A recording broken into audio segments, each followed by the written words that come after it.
आउनुहोस् हामी अब परमेश्वरको वचनमा जानेछौँ र आजको विषय छ उहाँको राज्य, येशूको राज्य।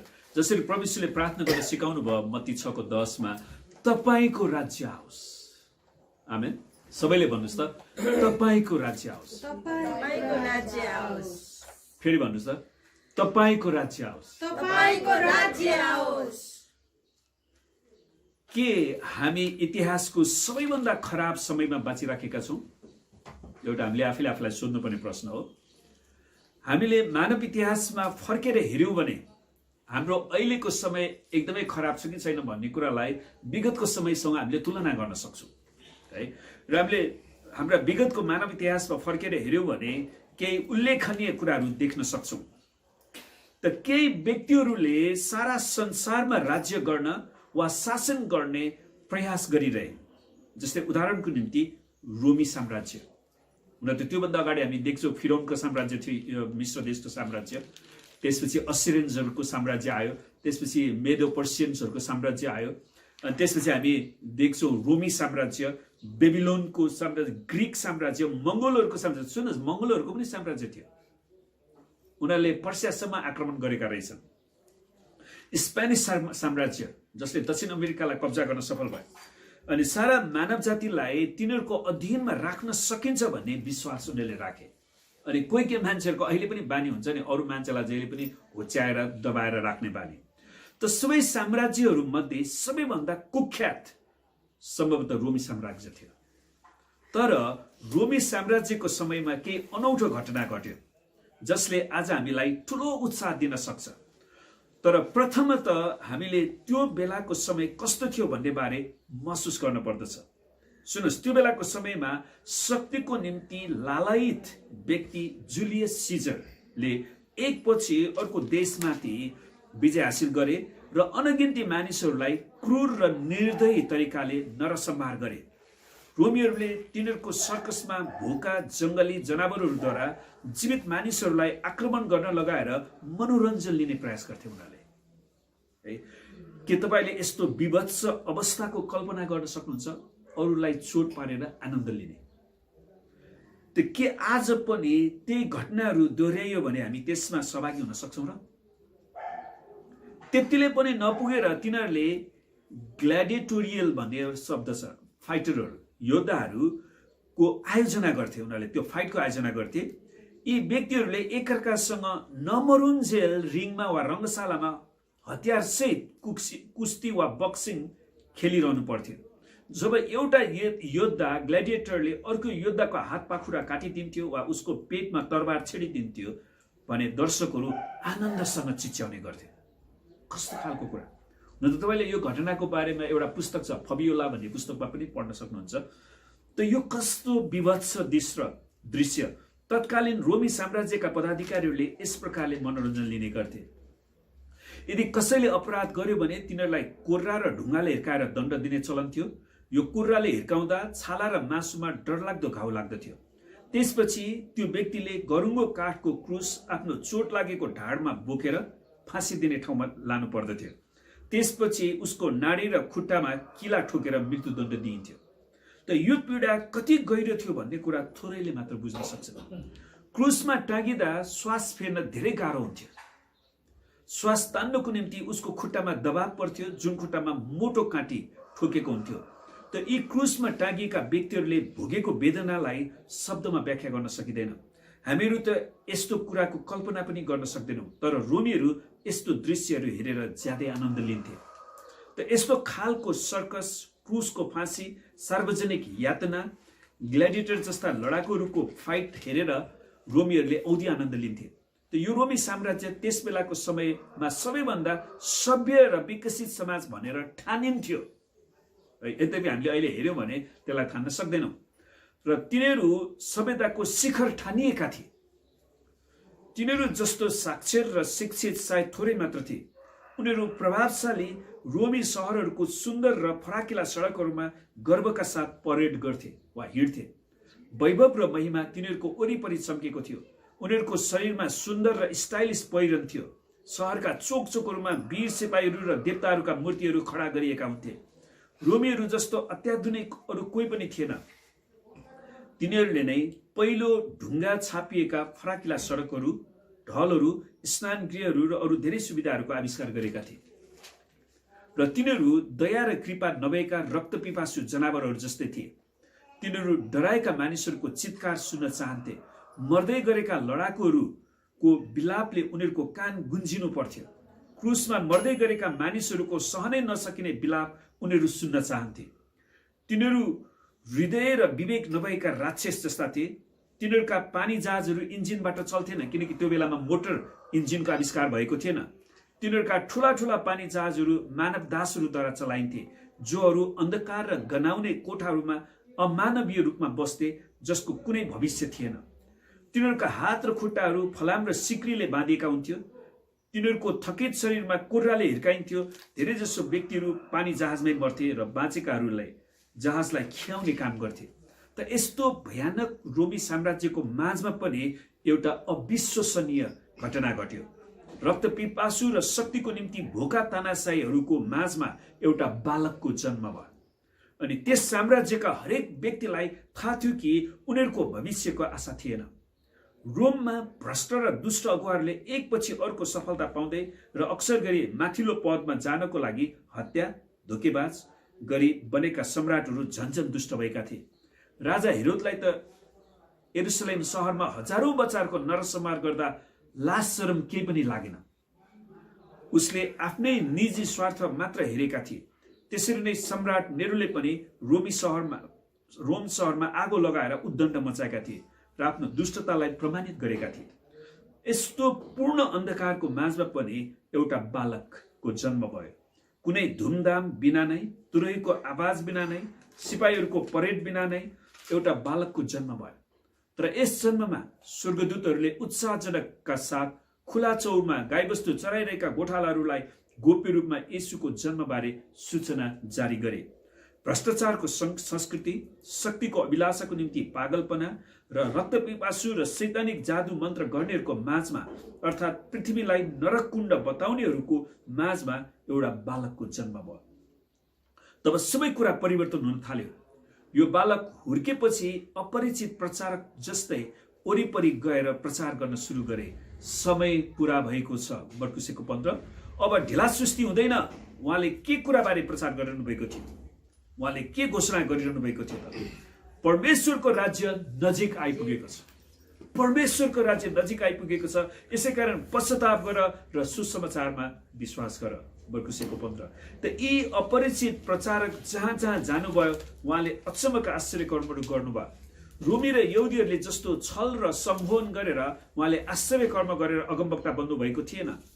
यद्यपि आज ठुटेपुटे प्रचारकहरू अगमवक्ताहरू हामी पाउँछौँ। त उहाँले वास्तविक आश्चर्य कर्म गर्नुभएको थियो। हजारौं मानिसहरूले उहाँलाई पछ्याएका थिए, किनकि उहाँले उहाँकोमा लिएर आएका सबै बिरामीहरूलाई निको पार्नु भयो। उहाँकोमा लिएर आएका सबै बिरामीहरूलाई उहाँले निको पार्नु भयो।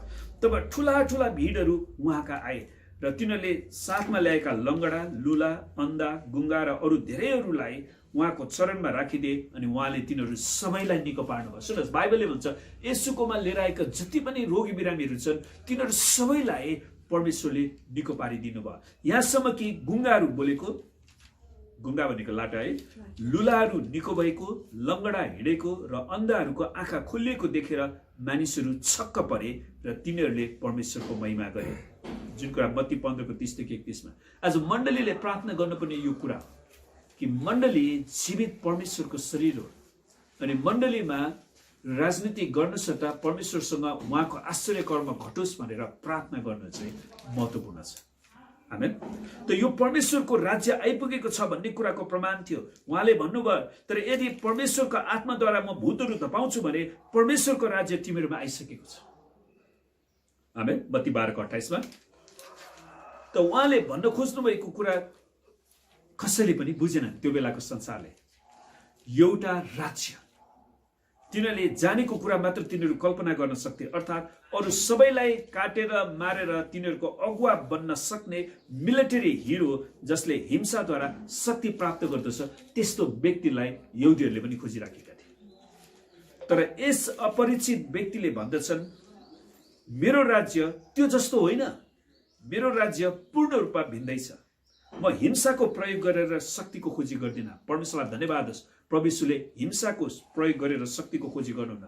यो त तपाईँको हृदयमा परमेश्वरको राज्य र शासन ल्याउनु हो, तपाईँको हृदयमा आत्मामा ल्याउनु, ताकि तपाईँले उहाँको प्रेमलाई अनुभव गर्न सकोस् र परमेश्वरको बालक बन्न सकोस्। यो प्रेम गर्न र एकअर्कालाई सेवा गर्न सिक्नु, एकअर्काको सेवा गर्न सिक्नु, गरिबहरूको हेरविचार गर्नु। तपाईँ आफ्नै निम्ति शक्तिको खोजी गर्नु होइन। अनि धेरै मान्छेहरू चाहिँ खालि उनीहरू सिडी चढ्न चाहन्छन्, तर प्रभु यीशु ख्रीष्टले हामीलाई सिडी चढ्नलाई बोलाउनु भएको छैन। त्यसको विपरीत आफूलाई तुच्छ ठानेर अरूहरूको सेवा गर्नु। सुन्नुहोस्, धुलाम्बे सडक जहाँ ऊँट, बाख्रा, कुकुरहरूले खुल्ला रूपमा दिशा पिसाब गर्दथे, त्यस्तो गनाउने फोहोर बाटोमा हिँडेका चेलाहरूको खुट्टा प्रभु यीशुले पन्जा नलगाए खाली हातले बाटामा पानी हालेर धुनुभयो। तपाईँ विचार गर्नुहुन्छ, कहिले तपाईँले सोच्नु भएको थियो कुरा? यरुसलेमको सडकमा हेर्नुहोस्, ऊँटहरू चढ्थे, गधाहरू हुन्थे, किनकि त्यो बेलाको यातायातको साधनै ऊँट गधाहरू थियो, घोडाहरू, खच्चरहरू थिए, कुकुरहरू त्यतिखेर थिए। अनि तिनीहरूले त्यत्तिकै खुला रूपमा हगेको त्यस्तो बाटोमा हिँडेका मानिसहरूको खुट्टालाई यसुले पन्जा नलगाइकन उनीहरूको खुट्टा धुनुभयो। यदि त्यसैले प्रभु यीशुले भन्नुहुन्छ नि यूहन्ना 13:14-15 यदि तिमीहरूका प्रभु र गुरु भइकन मैले तिमीहरूका गोडा धोएको छु भने तिमीहरूले पनि एकअर्काको गोडा धुनु पर्दछ। परमेश्वरले आज हामीलाई गोडा धुन बोलाउनु भएको छ, किनकि मैले तिमीहरूलाई एउटा उदाहरण दिएको छु। प्रभु यीशुले यो उदाहरण दिनुभयो। यीशुले भन्न खोज्नु भएको यो नै मेरो राज्यको विशेषता हो। परमेश्वरको राज्यमा इज्जत खोज्न आउने होइन। कहिलेका हामी पाउँछ नि मण्डलीमा, त्यो मानिसले मलाई जयमसी नै भनेन, त्योले मलाई जयमसी गरेन भनेर जयमसी खोज्न आउने हो। जयमसी भनेको त प्रभु यीशुको नाम उचालेको हो नि खास त। जब दुईजना विश्वासीहरू भेट्छन्, उसले जयमसी भनेको होला के त, हाम्रो मसीहको जय होस्, हाम्रो प्रभुको जय होस् भन्न खोज्या हो नि। तर कतिवटा अगुवाहरूले फलानु भाइले मलाई जयमसी गरेन, फलानु बहिनीले मलाई जयमसी गरेन भनेर उनीहरू गुनासो गर्छ। तर प्रभुको राज्य खुट्टा धुनु हो। आमेन।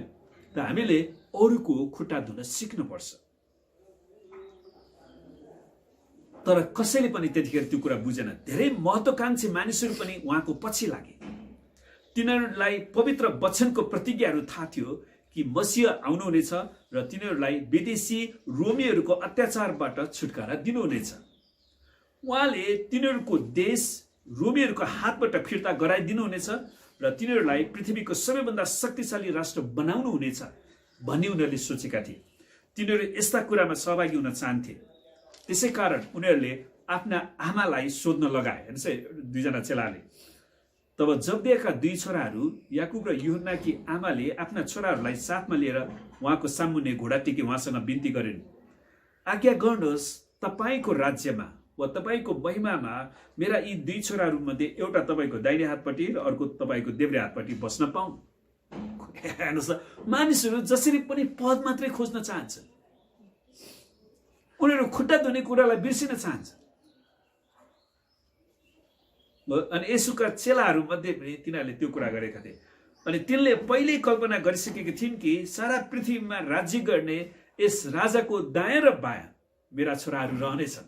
अनि म ठुलो के भन्ने, ठुलो माता बन्नेछु है, राजमाता बन्नेछु र सबैले मलाई आदर गर्नेछन्। त्यस्तो खालको सोच उनीहरूले लिएका थिए। त यस प्रचारकले कसैले आशा नगरेको कुरा गर्नुभयो। सारा संसारलाई आफ्नो नियन्त्रणमा राख्न नहल्लिने शक्तिशाली राज्य जसले सबै ठाउँमा डर र आतंक रोपेको थियो, तिनीहरूको बीचमा एउटा छुट्टै राज्यको घोषणा गर्नुभयो, जहाँ अगुवाहरूले मानिसहरूका मैला खुट्टा धुँदछन्, जहाँ कसैले पनि कुर्सीको मुख ताक्दैन, जहाँ अघिल्लाहरू पछिल्ला र पछिल्लाहरू अघिल्ला हुनेछन्। मत्ती 19:30, मर्कुस 10:31 मा पाइन्छ। त परमेश्वरको राज्यलाई कुनै आँखाले देख्न सक्दैन। साथै पृथ्वीमा कुनै पनि ठाउँमा यसको हेडक्वार्टर छैन। परमेश्वरको राज्यको हेडक्वार्टर कहाँ छ आज? जसको कुनै दरबार हतियार वा सेना पनि छैन, जहाँ हिंसा छैन। विचार गर्नुहोस्। तापनि अगमवक्ता दानियलले धेरै पहिले घोषणा गरेका थिए, यी राजाहरूको समयमा स्वर्गका परमेश्वरले एउटा राज्य खडा गर्नुहुन्छ, जुन चाहिँ कहिल्यै नष्ट हुने छैन, न त यसको सार्वभौमिकता अरू कुनै जातिको हातमा दिइनेछ।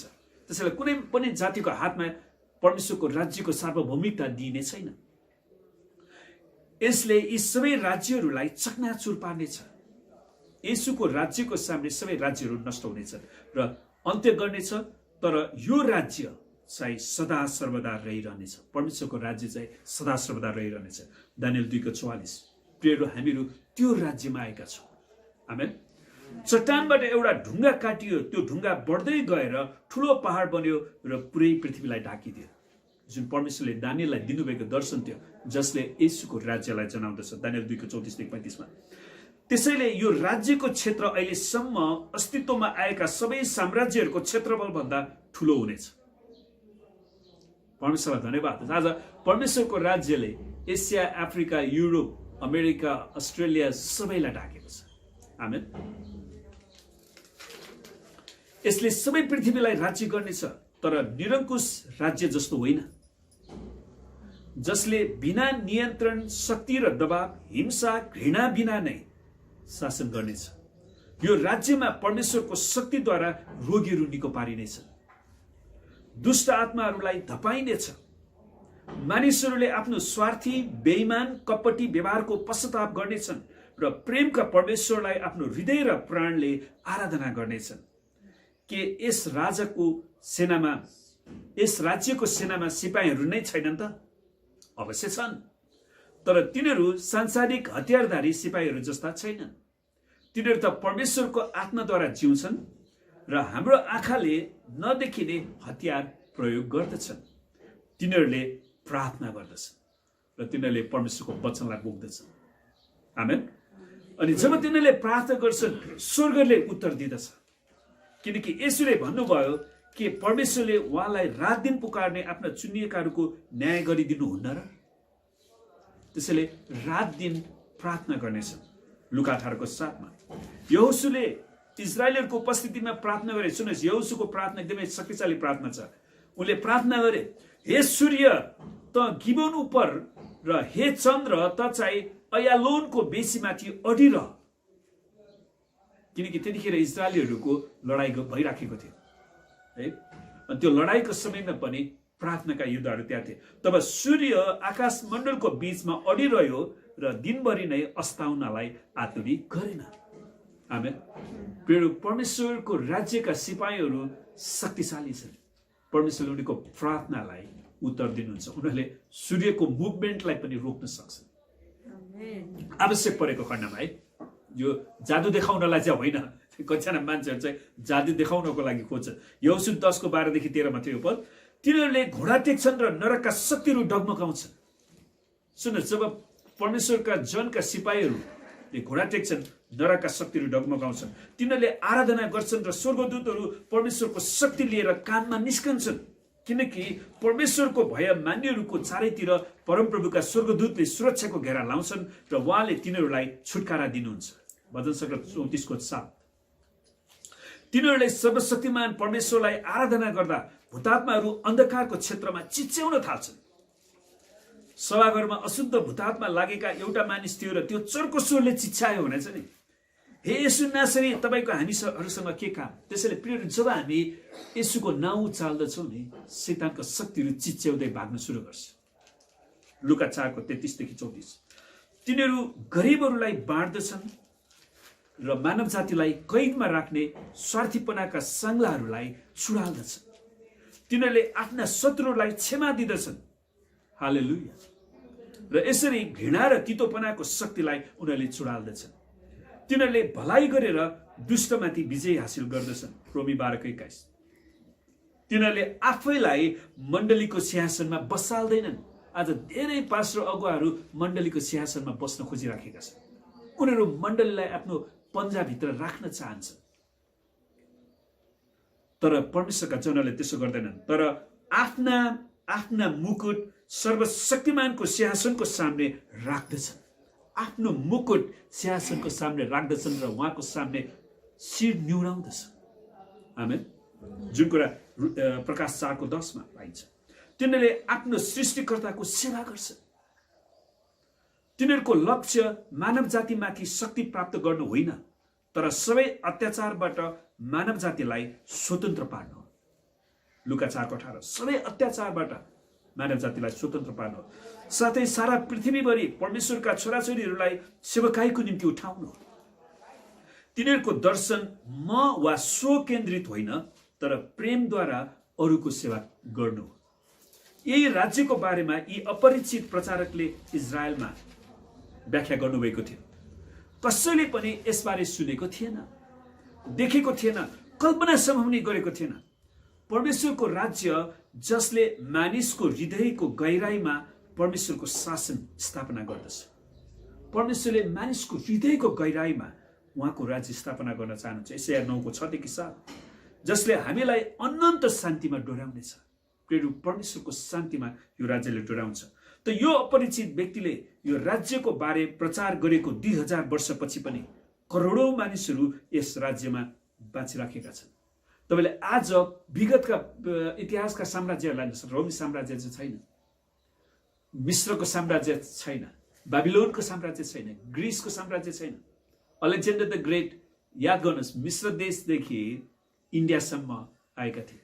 कति वर्षको उमेरमा थाहा छ? 32 वर्षको उमेरमा। आज हाम्रो नेपालमा 32 वर्षसम्म नि पायो भने दुधै खाइदिन्छ है। उनले 32 वर्षको उमेरमा ग्रिसदेखि त्यो बेलामा विचार गर्नुहोस्, घोडा चढेर इन्डियासम्म आइपुग्नु भनेको धेरै ठुलो कुरा थियो। तर परमेश्वरलाई धन्यवाद होस्, त्यो राजा, त्यो साम्राज्य आज इतिहासको एउटा बाटोमा रहेको छ है। इतिहासमा थियो भन्ने कुरा मात्रै छ। तर याद गर्नुहोस्, येशू ख्रीष्टको राज्य 2000 वर्ष अगाडि जो सुरु भयो, आज पनि सक्रिय रूपमा यसले काम गरिराखेको छ। आमेन। मानिसहरूको हृदयमा है, उनीहरू जहाँसुकै बसे तापनि त्यहाँ छ। अनि यो राज्यमा आज करोडौं मानिसहरू बाँचिराखेका छन् 2000 वर्षपछि पनि। अनि अन्तमा यही राज्यले पूर्ण रूपमा राज्य स्थापना गरेछ, किनकि प्रभु येशू आउनुहुन्छ। उहाँको दोस्रो आगमनमा उहाँले यरुशलेममा आफ्नो सिंहासनलाई खडा गर्नुहुनेछ। इतिहासभरि नै यी मानिसहरूले सम्पूर्ण मानव जातिलाई यो प्रेमको राज्यमा डोर्याउन अथक परिश्रम गरेका छन्। हरेक मानिसहरूलाई अफ्रिका र दक्षिण अमेरिकाका जंगलहरूमा मिसनरीहरू गएर भूतात्माको राज्यमा बसोबास गरिराखेका मानिसहरूलाई प्रचार गरेका छन् है, जसले सबै किसिमका जंगली जन्तु महामारीका समस्याहरूको परवाह नगरी आफ्नो जीवन अर्पेका छन्। सुन्नुहोस्, कुनै समय नागाल्यान्डमा तिनीहरू हेड हन्टर थिए, थाहा छ तपाईँलाई? मानिसहरूको टाउको काट्थे। तर जब त्यहाँनिर सुसमाचार प्रचार गरियो, अब नागाल्यान्ड इन्डियाको क्रिस्चियन स्टेट हो। तपाईँलाई थाहा छ कि छैन? नागाल्यान्ड र मिजोरम दुईटा स्टेट हो क्यारे इन्डियाको। परमेश्वरले उनीहरूको त्यो तल्लो स्तरको अवस्थालाई परिवर्तन गर्नुभयो। आज उनीहरू परमेश्वरको राज्यको नागरिक भएका छन्। अनि यसरी उनीहरूले आफ्नो जीवन परमेश्वरको सेवामा अर्पेका छन्। टाउको काट्नेदेखि आँखा निकाल्ने सबै किसिमका अनैतिक कुराहरूको अभ्यास गर्ने, समाजमा गएर आफ्नो ज्यानलाई जोखिममा पारेर गाउँहरू, बस्तीहरू, समुदायहरू, सहरहरू, विभिन्न कुलहरूमा गएर यो प्रेमको परमेश्वरबारे उनीहरूले प्रचार गरेका छन्। हालेलुया। पूर्ण तानाशाही रोमन साम्राज्यको समयमा जन्मेको बालक नै सारा मानव जातिमाथि शासन गर्ने एउटा राज्यको राजा बन्नुभयो। उहाँसँग धेरै हतियार भएकोले होइन, उहाँ क्रूर र छट्टु भएको कारणले पनि होइन, उहाँसँग अत्याधुनिक रणनीति भएको कारणले पनि होइन, तर उहाँले प्रेमको राज्य ल्याउनु भएको कारणले थियो। परमेश्वरले भन्नुहुन्छ नि, मेरो आज्ञा यही हो कि मैले तिमीहरूलाई जसरी प्रेम गरे तिमीहरूले एकअर्कालाई त्यसरी नै प्रेम गर। त्यसैले प्रिय, हामीहरूको प्रेमको नमुना हामीले कहाँबाट लिन सक्छौँ? फिल्म हलबाट होइन, येशूको वचनबाट हामीले लिनुपर्छ। आफ्ना मित्रहरूको लागि आफ्नो प्राण अर्पण गरिदिनु भन्दा ठुलो प्रेम अरू कसैको हुँदैन। आफ्ना मित्रको लागि आफ्नो प्राणलाई अर्पण गरिदिने मित्र। विचार गर्नुहोस्, जुन कुरा योना 15:12-13 एउटा राज्य जसमा शासन गर्ने राजाले आफ्नो प्रजाको निम्ति आफ्नै प्राण क्रुसमा बलिदान गरिदिनु भयो। त्यो कस्तो प्रेम हो जसलाई हामी बुझ्न सक्दैनौँ। त्यो राज्य आजसम्म यही छ। यो राज्यको अन्त्य कहिले पनि हुँदैन। यो कहिले पनि कमजोर राज्य बन्दैन। कसैले इन्कार गरे पनि इन्कार गर्न सकिँदैन, किनकि एउटा समय आउनेछ स्वर्गमा, पृथ्वीमाथि र पृथ्वी मुनि भएका हरेक प्राणीले येशूको नाउँमा घोडा टेक्नुपर्छ। आमेन। र येशूलाई नै प्रभु भनी स्वीकार गर्नैपर्छ। त्यो समय आउँछ। त्यसैले कसैले इन्कार गरेर गरिँदैन। पश्चिमी देशका मानिसहरूले यो प्रेमको राजालाई इन्कार गरे तापनि एसिया, अफ्रिका, दक्षिण अमेरिकाका करोडौं मानिसहरूले यो प्रेमको परमेश्वरलाई भेटाएका छन्। सुन्नुहोस्, युरोप र अमेरिकाले परमेश्वरलाई त्यागेको छ, तर अरू देशका मानिसहरूले परमेश्वरलाई ग्रहण गरेका छन्। यो राज्यको घोषणा गर्ने र आश्चर्य कर्म गर्ने प्रचारकको नाम येशू ख्रीष्ट हो। त येशूको अर्थ मुक्तिदाता हो, अर्थात् आफ्ना मानिसहरूलाई तिनीहरूको पापबाट उद्धार गर्नु। उहाँले आफ्ना मानिसहरूलाई तिनीहरूको पापबाट उद्धार गर्नुहुन्छ। र ख्रीष्ट शब्दको अर्थ परमेश्वरको आत्माद्वारा भरिएको अर्थात् अभिषिक्त जन हो। उहाँले यो परमेश्वरको राज्यलाई यसरी वर्णन गर्नुहुन्छ है, त्यो रायोको बिउको एउटा दाना जस्तो हो जो एकजना मानिसले लगेर आफ्नो बारीमा रोप्यो र त्यो बढेर एउटा रुख भयो र आकाशका चराचुरुङ्गीहरूले त्यसका हाँगाहरूमा गुड बनाए। त्यो खमीर जस्तो जो एउटा स्त्रीले 25 किलो पिठोमा मिसाए र समस्त पिठो खमीर भइहाल्यो। यसरी नै परमेश्वरको राज्य फैलिन्छ अनि परमेश्वरको राज्यमा विभिन्न व्यक्तिहरूले आफ्नो सुरक्षा प्राप्त गर्छन्। लुका 13:18 देखि 20 मा द दानियल अगमवक्ताले भने जस्तै यो राज्य ठुलो पहाड बन्यो र पुरै पृथ्वीलाई ढाकिदियो। आमेन। दानियल 2:35 मा मेरो सामु आकाशका बादलका साथ आइरहनु भएका एकजना मानिसका पुत्र जस्तै हुनुहुन्थ्यो। मानिसका पुत्र जस्तै। याद गर्नुहोस् प्रियहरू, परमेश्वरले आफूलाई सम्बोधन गर्दाखेरि के भन्नुभयो? मानिसको पुत्र। यो ख्रीष्टको टाइटल हो, मानिसको पुत्र जस्तै हुनुहुन्थ्यो। उहाँलाई अधिकार, महिमा, सार्वभौमिक शक्ति दियो र हरेक भाषा बोल्ने सबै मानिसहरू र जातिहरूले उहाँको आराधना गरे। उहाँको प्रभुत्व अनन्तसम्म रहने प्रभुत्व छ। परमेश्वरलाई धन्यवाद होस् प्रियहरू, हामीले त्यो परमेश्वरलाई विश्वास गरेका छौँ जुन परमेश्वर अनन्तसम्म शासन गर्ने परमेश्वर हुनुहुन्छ, जुन चाहिँ कहिल्यै टल्ने छैन र उहाँको राज्यको अन्त्य कहिले पनि हुने छैन। उहाँको राज्य कहिले नष्ट हुने छैन। दानियल 7:13-14। त उहाँको प्रेमद्वारा आफ्नो जीवनलाई परिवर्तन गरी येशूलाई पछ्याउनेहरूलाई परमेश्वरका छोराछोरी बन्ने अधिकार पनि दिएको छ। जतिले उहाँलाई ग्रहण गरे र उहाँको नाउँमाथि विश्वास गरे, उहाँले तिनीहरूलाई परमेश्वरको सन्तान हुने हक दिनुभयो। त परमेश्वरले आफ्नो पवित्र आत्माले पनि आफ्नो सन्तानलाई भर्नुहुँदछ। यूहन्ना 12 र तिनीहरूलाई आश्चर्य कर्म गर्ने, रोगीहरू निको पार्ने, भूतहरू धपाउने, गरिबहरूको सेवा गर्ने अधिकार उहाँले दिनुभएको छ। लुका 10:19 मा उहाँले भन्नुहुन्छ नि, मैले तिमीहरूलाई सर्प र बिच्छीहरू कुल्चने र शत्रुका सारा शक्तिमाथि अधिकार दिएको छु र कुनै कुराले तिमीहरूलाई हानि गर्ने छैन। आमेन। त्यसैले शैतानका कुनै पनि शक्तिले हामीलाई हानि गर्न सक्ने छैन। तापनि उनीहरूले शारीरिक शक्तिद्वारा होइन, परमेश्वरको आत्माको शक्तिद्वारा काम गर्दछ। त्यसैले परमेश्वरका जनहरूले शारीरिक बुद्धिबाट, छलकपटबाट होइन, पवित्र आत्माको शक्तिद्वारा उनीहरूले काम गर्छन्। उनीहरू शक्ति र इज्जतको अभिलाषामा होइन, तर परमेश्वरको प्रेमको कारण सेवा गर्दछन्। नाम राख्नलाई होइन, नाम कमाउनलाई होइन, तर परमेश्वरको प्रेमको कारणले। तिनीहरू मानिसहरूले दुष्टबाट छुटकारा पाएको चाहन्छन्। तरबार र बन्दुकको सहायता बिना नै मानव जातिले अहिलेसम्म नदेखेका परमेश्वरको महान राज्य स्थापना गर्ने कुरामा सहभागी हुँदछन्। सुन्नुहोस्, परमेश्वरको राज्य तरबारद्वारा स्थापना गरिएको छैन। परमेश्वरलाई धन्यवाद होस्, क्रिस्टियानिटी तरबारबाट सुरु गरिएन, क्रिस्टियानिटी क्षमाद्वारा सुरु गरियो। तपाईँलाई थाहा छ, प्रभु यीशु ख्रीष्टले क्रुसमा हुनुहुँदाखेरि उहाँले के भन्नुभयो? हे पिता, यिनीहरूलाई क्षमा गरिदिनुहोस्, किनकि यिनीहरूले के गरिरहेका छन् सो जान्दैन। त्यसले क्रिस्टियानिटी मात्र एउटा यस्तो विश्वास, एउटा धर्म हो जो क्षमाद्वारा सुरुवात भएको छ। यो राज्य प्रत्येक दिन बढ्दै गइराखेको छ। अरबौं मानिसहरूले परमेश्वरको प्रेमलाई स्वीकार गरिराखेका छन्। त्यसैकारण हाम्रो भविष्य आशामूलक छ। आमेन। र हाम्रो भविष्य आशाले भरिपूर्ण छ।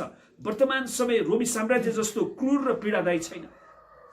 करोडौं मानिसहरू परमेश्वरको राज्यमा प्रवेश गरेको कारण समाजका मूल्य मान्यताहरू परिवर्तन भएका छन्, जसको कारण शिक्षा, स्वास्थ्य, गरिबी निवारण र अन्य आशिषहरू समाजले पाएको छ। वर्तमान दर्शकहरूमा निर्दयी मनुष्यले शिर ठाडो पार्दैछ। एउटा कुरा हामीले होसियार गर्नुपर्ने, निर्दयी मनुष्यले पनि आफ्नो शिर ठाडो पार्दैछ। दुष्ट आत्माद्वारा चलाइएका पागल मनुष्यहरू सारा पृथ्वीमाथि अधिकार जमाउनलाई आफ्नो हातमा शक्ति लिन प्रयास गरिराखेका छन्। तिनीहरूले तरबार र लाठोको सहायताले होइन, तर राजनीति, मिडिया, टेक्नोलोजी, भाइरसको सहायताले, कोरोना भाइरसको सहायताले संसारलाई आफ्नो कब्जामा लिन प्रयास गरेका छन्। है, तिनीहरू सबै मानव जातिलाई आफ्नो अधीनमा राख्ने प्रयास गरिराखेका छन्। तापनि तिनीहरूले यो कुरा बिर्सेका छन् 2000 वर्ष अघि एकजना बालकको जन्म भएको थियो, अनि त्यो बालकले सबै शैतानको राज्यलाई, सबै भाइरसलाई पनि उहाँले नष्ट गर्नुपर्छ। आमेन। राजा हेरोदले पागल र उन्मत्त व्यक्तिको रूपमा त्यसबेला जन्मेका सबै 2 वर्ष मुनिका बालकहरूलाई आफ्नो सम्पूर्ण सिपाहीहरूको मद्दतद्वारा तरबार छेडेर मार्न लगाए तापनि यो एकजना बालकलाई मार्न सफल भएनन्। आमेन। उनले यो बालकलाई मार्न सफल भएनन्। यो बालक बढ्दै गएर अन्त्यमा राजा बने। यो राजासँग सिजर हेरोद वा नेरोसँग भन्दा अनन्त शक्ति छ। उहाँको राज्यको सीमाना असीमित छ। यो कुनै भाषा वा जातिसँग सीमित छैन। तपाईँ मारिनुभयो र आफ्ना रगतद्वारा तपाईँले परमेश्वरको निम्ति हरेक कुल, भाषा, मानिस र जातिबाट मानिसहरूलाई छुटकारा दिनुभयो र तिनीहरूलाई राज्य र हाम्रा परमेश्वरका पुजारी बनाउनु भएको छ र तिनीहरूले पृथ्वीमा राज्य गर्नेछन्। प्रकाश 5:9-10। तिनीहरूले पृथ्वीमा राज्य, परमेश्वरलाई धन्यवाद होस्, हामी परमेश्वरका जनहरूले येशू ख्रीष्टसँगै पृथ्वीमा राज्य गर्नेछौँ। यसपछि कुनै मानिसले गन्न नसक्ने एउटा ठुलो भिड, जो हरेक जाति, सबै कुलहरू, मानिसहरू र भाषा बोल्नेहरूबाट थियो, सेता पोसाक पहिरेर हातमा खजुरका हाँगा लिई सिंहासन र थुमाको सामुन्ने उभिरहेको मैले देखेँ। त्यसैले थुमाको सामनेमा सबै भाषा, सबै जाति, सबै वर्ण, सबै रङका मानिसहरू उभिएका छन्। उनीहरूले उच्च स्वरले कराए, सिंहासनमा विराजमान हुनुहुने हाम्रा परमेश्वर र थुमामा मुक्ति छ। आमेन। प्रकाश 7:9-10। उहाँको राज्यले जातिहरूका बीचमा घृणा लिएर आउँदैन, तर परमेश्वरको प्रेमद्वारा सबै मानिसलाई एकतामा लिएर आउँदछ। प्रियहरू, हामी ख्रीष्टमा सबै एक छौँ। हामीलाई दिएको पवित्र आत्माद्वारा परमेश्वरको प्रेम हाम्रो हृदयमा खनाइएको छ। रोमी 5:5। त हाम्रा समयका पागल र उन्मत्त मानिसहरू प्राचीन समयका क्रूर मानिसहरूको पाइलामा हिँडेर धेरै शक्ति र धन सम्पत्ति हात पारी यो राजा भन्दा शक्तिशाली बन्न खोजेका छन्। तर परमेश्वरलाई धन्यवाद होस्, चट्टानबाट काटिएको त्यो ढुङ्गा बढ्दै गएर ठुलो पहाड बनेको छ। दानियल 2:34-35। सारा संसारबाट करोडौं मानिसहरू उठिराखेका छन्, तर तिनीहरू आफैलाई उचाल्दैनन्। तिनीहरूको हृदय र घमण्डले यो राजाको सामुन्ने पूर्ण रूपमा घुँडा टेक्दछ। यो राजा त्यही येशू ख्रीष्ट हुनुहुन्छ, जसले 2000 वर्षदेखि शासन गरिरहनु भएको छ। यसै कारण मानिसहरू प्रार्थना गर्छन्, उहाँलाई पुकारा गर्छन्, उहाँको वचन बोल्दछन्, तिनीहरू उहाँका हातहरू र खुट्टाहरू बन्दछन् र यो राजाले हाम्रा समयका पागल र उन्मत्त मानिसहरूको योजनालाई चकनाचुर पारिदिनु भएको छ। तिनीहरूको योजनाले काम गर्ने छैन। तिनीहरू यो बढ्दै गरेको ठुलो पहाड मुनि च्यापिएर नष्ट भइराखेका छन्। ख्रीष्टको राज्य मुनि उनीहरू नष्ट हुनेछन्। तिनीहरू माथि खसेको पहाडको चट्टानले तिनीहरूलाई तितर बितर बनाइदिएको छ। त्यो दुष्ट जनावर नेरो जस्तै तिनीहरू विनाशमा दौडिराखेका छन् र आफूले खनेको खाडलमा खस्दछन् र तिनीहरूको अन्त्य दयनीय रूपमा हुनेछ। तिनीहरूले बिर्सेका कुरा चाहिँ यो हो कि मानव जातिले थाहा गरेको सबैभन्दा क्रूर र दुष्ट शासनको समयमा यो बालक जन्मिनु भएको भए तापनि राजा हेरोदले उनलाई मार्न सकेनन्। आमेन। न त उहाँ माथि विजय हासिल गरे, एउटा बालकको रूपमा पनि यो राजा कति शक्तिशाली हुनुहुन्छ। आज येशू ख्रीष्ट एउटा सानो बालक हुनुहुन्न। उहाँ हाम्रो आँखाले देख्न सकिने बादलभन्दा पनि उच्चमा विराजमान हुनुभएको शक्तिशाली राजा हुनुहुन्छ। उहाँको उपस्थितिले स्वर्ग र पृथ्वी दुवैलाई ढाक्दछ। उहाँ डरलाग्दो ज्वालामुखी भन्दा शक्तिशाली हुनुहुन्छ। उहाँ जस्तो सुन्दर अरू कोही पनि छैन। Amen. आमेन। हाम्रा राजा प्रभुहरूका प्रभु राजाहरूका राजा हुनुहुन्छ। परमेश्वरले उहाँलाई अति उच्च पार्नुभयो र उहाँलाई त्यो नाउँ प्रदान गर्नुभयो जो हरेक नाउँभन्दा उच्च छ कि स्वर्गमा पृथ्वीमाथि र पृथ्वी मुनि भएका हरेक प्राणीले येशूको नाउँमा घोडा टेक्नु पर्छ र हरेक जिब्रोले परमेश्वर पिताको महिमाको निम्ति येशू ख्रीष्टलाई प्रभु भनी स्वीकार गर्नुपर्छ। आमेन। परमेश्वरलाई धन्यवाद होस्। त्यो स्वीकार त हामीले आजै गरिसकेका छौँ, जुन कुरा फिलिपी 2 को 9 देखि 11 बाट देख्थ्यो। किनभने उहाँ जिउँदो परमेश्वर हुनुहुन्छ र उहाँ सधैँभरि रहनुहुन्छ। उहाँको राज्य नष्ट हुने छैन। उहाँको प्रभुत्वको अन्त्य कहिले हुने छैन। उहाँले छुटकारा दिनुहुन्छ र बचाउनुहुन्छ। उहाँ स्वर्गमा र पृथ्वीमा आश्चर्य कर्महरू गर्नुहुन्छ। दानियल 6:26-27। जसरी सूर्य निरन्तर उदाउँछ, त्यसको ज्योति चमक बढ्दै बढ्दै जान्छ, त्यसरी नै उहाँको प्रभाव पनि बढ्दै बढ्दै जान्छ। संसारमा धेरै दुष्ट मानिसहरू मौलाए, जस्तै Nebuchadnezzar, Caesar, Nero, Napoleon, Stalin, Hitler, तापनि तिनीहरू इतिहासमा नष्ट भएर गए। किनकि परमेश्वरको वचनले भन्दछ, यद्यपि दुष्टहरू घाँस जस्तै मौलाउँछन् र सबै दुष्टहरूको फलिफाप हुन्छ, तर तिनीहरू सधैँको निम्ति के हुन्छन्? नष्ट पारिनेछन्। भजन सङ्ग्रह 92 को 7। त्यसै कारण दुष्टहरूको कारण चिन्तित हुनु हुँदैन। हाम्रो राजाले हाँसेर सोध्नुहुन्छ, साना बालक हो, तिमीहरूको विश्वास कहाँ छ? के तिमीहरूलाई थाहा छैन स्वर्ग र पृथ्वीमा सबै अधिकार मलाई दिएको छ? येशूले सोध्नुहुन्छ मत्ती 28:18 म नै सर्वोच्च अधिकार हो भन्ने कुरा तिमीहरूले बिर्सिसक्यौ? के तिमीहरूलाई थाहा छैन कि मैले 2000 वर्षदेखि संसारलाई बचाइराखेको छु?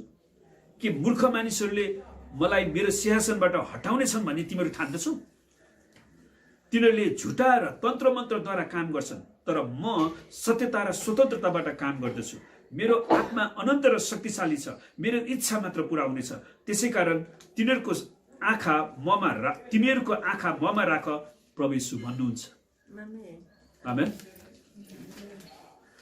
कोही दार्शनिकहरू जस्तै नित्से र भोल्टियर, सुन्नुहोस्, यो दुईजना दार्शनिकहरू युरोपियन दार्शनिकहरू थिए, ले आफ्नो जीवनकालभरि नै परमेश्वरको राज्यलाई नष्ट गर्ने प्रयास गरे तापनि भोल्टियरको मृत्युपछि उसको घरलाई बाइबल छाप्ने छापाखाना बनाइयो। विचार गर्नुहोस्, व्हाट अ जोक है। भोल्टियर जसले जीवनकालभरि नै येशूको विरुद्धमा बोले नि, उसको घर अहिले बाइबल छाप्ने छापाखाना बनाएको छ। राजा येशूको राज्यले निरन्तर विजय प्राप्त गरिराखेको छ। यसैले लेख्दछन्, जाति जाति तेरो प्रकाशमा र राजाहरू तेरो प्रभातको ज्योतिमा आउनेछन्। यसैया 60:3। यी आखिरी दिनहरूमा उहाँ आफ्ना पुत्रद्वारा हामीसँग बोल्नु भएको छ। पुत्रलाई नै उहाँले सबै कुराको उत्तराधिकार नियुक्त गर्नुभयो। उहाँद्वारा नै समस्त सृष्टि रच्नु पनि भयो। उहाँ नै परमेश्वरको महिमाको प्रतिबिम्ब र परमेश्वरकै स्वभावको वास्तविक प्रतिरूप हुनुहुन्छ र सम्पूर्ण विश्वलाई आफ्नो शक्तिको वचनले सम्हाल्नुहुन्छ। हिब्रू 1:2-3। येशू ख्रीष्ट नै बिहानको त्यो चहकिलो तारा हुनुहुन्छ। प्रकाश 22:16। यसै कारण आउनुहोस् हामी प्रार्थना गरौँ र येशू ख्रीष्टको राज्यलाई संसारभरि घोषणा गरौँ, जसरी येशूले भन्नुभयो, सारा संसारमा जाऊ र सारा सृष्टिलाई सुसमाचार प्रचार गर। मर्को 16:15। यसै कारण प्रियहरू हो, हामी प्रार्थना गरौँ र घोषणा गरौँ, दुष्टका योजनाहरू असफल हुन् र परमेश्वरको इच्छा नै पूरा होस्। सबै दुष्टहरू प्रकट गरियोन् र दुष्टहरूलाई हटाइयोस्। धार्मिक अगुवाहरू खडा हुन्, किनकि धार्मिकताले देशलाई उचाल्दछ। हितोपदेश 16:34। आउनुहोस् हामी यही धार्मिकताको राज्यको नागरिक बन्यौँ र सारा संसारभरि यही परमेश्वरको राज्यलाई फैलाऊ। आमेन। र आउनुहोस् हामी प्रार्थना गरौँ। हालेलुया। सबैले परमेश्वरलाई धन्यवाद दिनुहोस् उहाँको वचनको लागि। हालेलुया। प्रभु तपाईँ हाम्रो राजा हुनुहुन्छ, हाम्रो जीवनको राजा हुनुहुन्छ, हाम्रो देशको राजा हुनुहुन्छ। हालेलुया। आज संसारलाई शक्तिशाली राजा हुनुहुन्छ। धन्यवाद परमेश्वर पिता, हामी तपाईँलाई धन्यवाद दिँदछौँ। प्रभु हामी प्रार्थना गर्छौँ तपाईँको राज्य आओस्। प्रभु हामीलाई तपाईँको राज्य चाहिन्छ। हामीलाई शैतानको राज्य चाहिँदैन। प्रभु हामीलाई कोरोना भाइरसको राज्य चाहिँदैन। हामीलाई तन्त्र मन्त्रको राज्य चाहिँदैन। हामीलाई दुष्टहरूको निरङ्कुश शासकहरूको राज्य चाहिँदैन। प्रभु तपाईँको राज्य आओस् र तपाईँले नै हरेकको हृदयमा शासन गर्नुहोस्। प्रभुजी हामी प्रार्थना गर्छौँ। प्रभु हाम्रो देशको सिंहासनमा प्रभु तपाईँ विराजमान हुनुहोस्। सारा पृथ्वीमा तपाईँको राज्य आओस्, किनकि तपाईँ मात्र हाम्रो प्रभु र परमेश्वर हुनुहुन्छ। परमेश्वर पिता हामी प्रार्थना गर्छौँ आज जतिजनाले यो वचन सुन्न पाएका छौँ उहाँहरू प्रत्येकलाई तपाईँले आशिष दिनुहोस्। सुन्न नपाएकाहरूलाई प्रभु साँच्चै नै युट्युबमा हेर्नलाई सहायता गर्नुहोस् प्रभुजी। हामी प्रार्थना गर्छौँ उनीहरू पनि तपाईँको राज्यमा आउन सकुन्। परमेश्वर पिता हामी प्रार्थना गर्दछौँ साँच्चै नै परमेश्वर तपाईँको आशिष प्रभु हरेक जीवनमाथि हुन सकेकोस् र परमेश्वर तपाईँका जनहरूलाई तपाईँले निरन्तर रक्षा गर्नुहोस् र परमेश्वर तपाईँले आफ्नो मुख उनीहरूमाथि चम्काउनुहोस् र तपाईँले अनुग्रह गर्नुहोस् र परमेश्वर तपाईँले आफ्नो चेहरा हरेकमाथि प्रकाश गर्नुहोस् तपाईँका जनहरूमाथि र प्रत्येकलाई तपाईँले शान्ति दिनुहोस् र प्रभु तपाईँको नाउँ प्रत्येक जनहरूमाथि रहन सकेको होस्। यसको अनुग्रह र पवित्र आत्माको सङ्गति र सहभागिता हामीहरू हरेकसित आजदेखि सदा सर्वदा रहिरहँ येशूको नाममा। आमेन। जय मसीह।